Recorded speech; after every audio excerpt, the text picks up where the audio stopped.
Good morning, boys and girls. I'm going to start our new book, Lulu is Getting a Sister.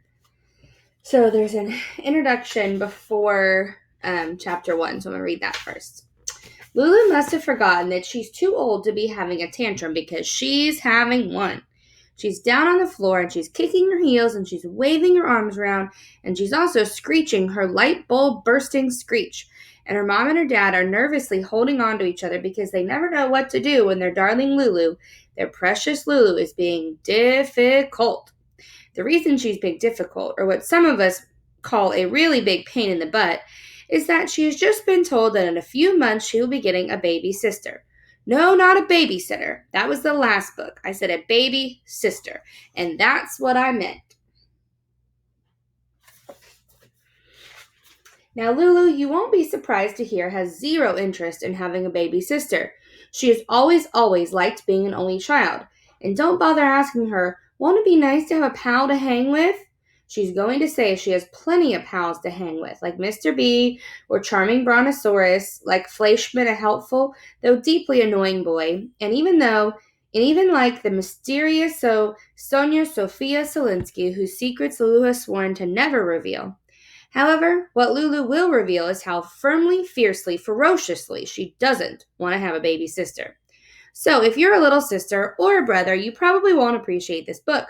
But if you're an older sister or brother, you'll probably understand why Lulu, getting up from the floor, is telling her mom and her dad, "You've ruined my life." Chapter 1. It made no sense to Lulu that her mom and her dad were so happy about this baby. Why in the world would they need another child? And why would they want a girl when they've already got a girl, namely Lulu, who totally had this girl in the family thing covered? And wasn't her mom always hugging her and saying in the mushiest tone of voice, "You're the greatest treasure of our life"? And wasn't her dad always hugging her and saying with this little sob in his voice, "Nothing on earth brings your mother and me more joy"? Not to mention all those times her mom and her dad told her, "Our hearts are filled to the brim with love for you." So how come if their hearts were filled to the brim, there was room left in their hearts for another kid? Lulu didn't bother asking that question. Instead, her arms folded across her chest and a glittery glare in her eyes, she icily said to her mom and her dad, "Maybe I won't be talking to you anymore. Maybe I'll go into my room and never come out. Maybe I'll hold my breath and keep on holding and holding and holding it till I turn blue. Or maybe I'll find a new mom and dad who will think that I'm so special that they'll never want or need another kid." "We think you're special," said Lulu's mom. "Very," said Lulu's dad. "Ha," said Lulu. "Ha," and then she stomped away. Chapter 2. Lulu stomped into the kitchen where she crouched knee to chin underneath a table, an excellent place to brood and sulk and be mad. Her parents, tiptoeing timidly, followed her as far as the kitchen door.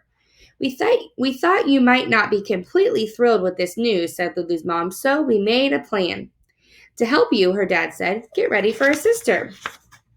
"Ready? There's no ready," said Lulu, going on to declare, "I don't and I will never want to have a sister.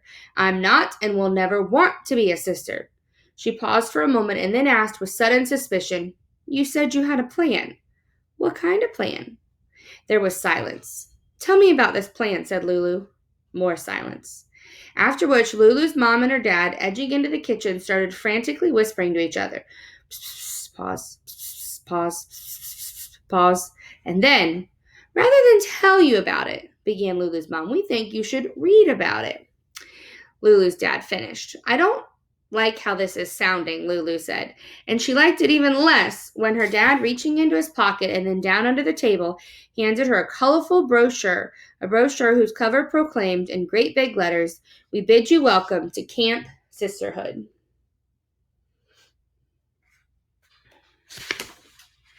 And that is the end of chapter 2. We'll go ahead and stop there, and in the next couple days, I will upload the next few chapters. Bye, guys.